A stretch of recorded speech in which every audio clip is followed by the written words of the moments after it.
Welcome back, Sleepyheads, and thanks for tuning in to another episode of Sleepy Aliens Perspective.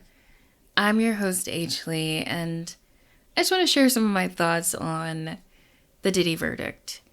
So, Diddy has been found not guilty of the trafficking and racketeering charges. However, he has been convicted of prostitution-related offenses, and he may be sentenced for up to 10 years in prison. So honestly, I thought the trial would last a lot longer. I think more than anything else, we heard about these testimonies concerning the freak-offs, and yeah, there was weapons around. Yes, drugs were being moved from city to city, and he was forcing his staff and various people to carry those drugs.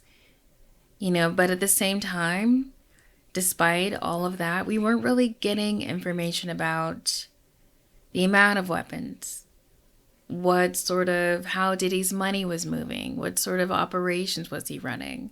And I was kind of waiting for that. And I honestly thought, okay, for like the first 2 months of the trial, we'll only be hearing about the freak-offs, And I thought maybe later we would move into the racketeering and criminal enterprise related charges, but we just didn't get there. And what really surprised me was the fact that all of the talk of the FBI investigating and being involved, and if you think about the fact that, they were able to search Diddy's house and they had confiscated all these weapons and videotapes and other evidence, and somehow that didn't make it into the court, didn't make it to trial. What that tells me is the fact that the Diddy informant conspiracy is looking more substantial by the day. If those prosecutors were able to present evidence and argue that information, if prosecutors wanted to present that evidence, but then another government agency got involved and said, you cannot talk about this, you cannot present anything about this is a matter of national security, because Diddy, allegedly had numerous recordings of powerful people doing very questionable, provocative sexual acts and who knows what else. This man had blackmail on numerous people. So I believe that initially the prosecutors thought, well, we have all of this evidence. We can just start off with the freak-offs and then we can move into the racketeering and criminal enterprise. But then, the FBI, I feel like they really did come in and say, hey, you can't talk about these things. At this point, this man is now our informant, and these matters are a national security risk. And so that left these prosecutors, for as long as they could, they just squeezed whatever they could out of those freak-off testimonies, out of the testimonies from his workers and his victims. But after that, they couldn't go anywhere else. And I think that's why they knew they had to move forward without, being able to successfully prosecute Diddy for those crimes. So I think about that fact in the same way that I think about Jeffrey Epstein and the fact that he had numerous recordings, numerous blackmail evidence against very powerful people, and even in all the Epstein court records that have been publicly released, again, it doesn't talk about any of those recordings. It doesn't talk about that evidence, and I think that got plucked away because it becomes a matter of national security, whether that's, the system protecting very powerful people, or if it's the fact that there's such powerful people involved that it can really cause a lot of social uproar and dysfunction, and that makes it a matter of national security. I think we can consider that too. But again, now we have two cases of two very powerful public figures, Jeffrey Epstein and Diddy, who allegedly had numerous recordings of very powerful public figures and celebrities, and somehow we will never know anything about those tapes, who was on those tapes, who was blackmailed, who were the victims. that will never come to light. So now we have two scenarios like this. And to be honest, I'm pretty fed up with it. And I mean, it's not shocking, but it's just getting to the point where I'm like, what? The social unrest, I think, that will bubble up from all of this. And the reflection of the system itself, and of course, what these powerful people can get away with, what money will buy. And I also want to say, too, that, Diddy had all of these, he had a whole big closet of blackmail. In my mind, it's just like a big closet of blackmail. And when it comes to paying for his lawyers or needing to call in these favors, or, there's rumors about him tampering with the jury.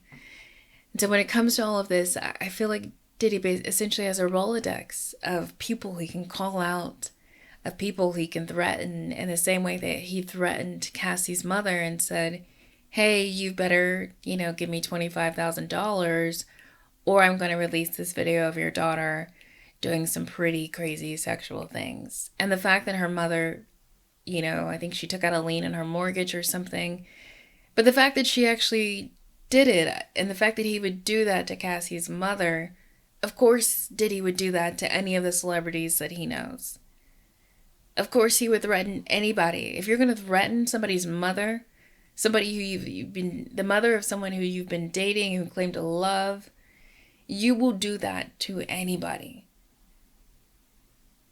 So the part about all of this that enrages me is that we now have Jeffrey and Diddy and all of these alleged, tapes and recordings that expose a lot of people and involve a lot of victims. That is the upsetting part for me. And that we live in this world where, to protect the way that money moves, to protect our institutions from social unrest, these matters are kept from us. And that is the most frustrating part about this.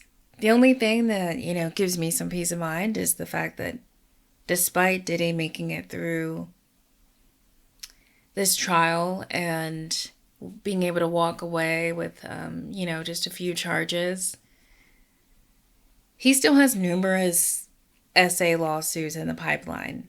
So his demise is imminent. I think it'll be interesting to see how much money he can squeeze out and leverage from the amount of people that he has blackmail on. I think that'll be interesting. But the SA lawsuits aren't going to stop coming.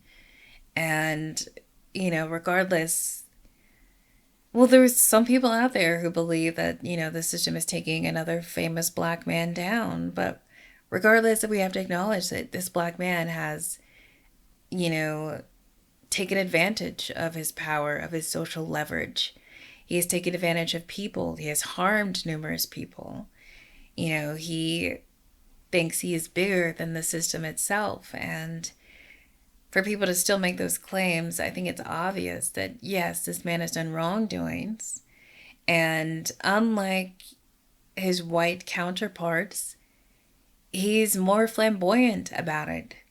He hasn't been, cleaning up his messes as well as he should have. He's not good at hiding things. He's too loud with his money. He's too loud with his ego. And, we never saw people like Jeffrey Epstein, going to award shows and being so involved publicly and, being implicated in all of these various situations. Jeffrey Epstein managed to be low key despite interacting with celebrities and wealthy people. And yes, there's old footage of him with Donald Trump, but, even then, people really didn't know who Jeffrey Epstein was. But we've always known who Diddy is because he's always wanted to be known. He's always wanted to be loud. He's always wanted to become that household name. This man's ego, oh my gosh, it is built on this foundation of him being seen, respected, known, and viewed as this figure of change and empowerment and wealth. And, you know, now that that's all being stripped away, I think we'll see the core of Diddy. And it'll be interesting to see if he does try to clean his image up. And I really do hope that he gets, you know, the maximum amount of years behind bars, because regardless, you know, if he walks away from this fully clean, it will definitely deter more people away from believing in the system and pursuing legal action against these really public figures. I mean, yeah, you can squeeze out some millions, but it doesn't mean these people are going to, you know, see any jail time for anything.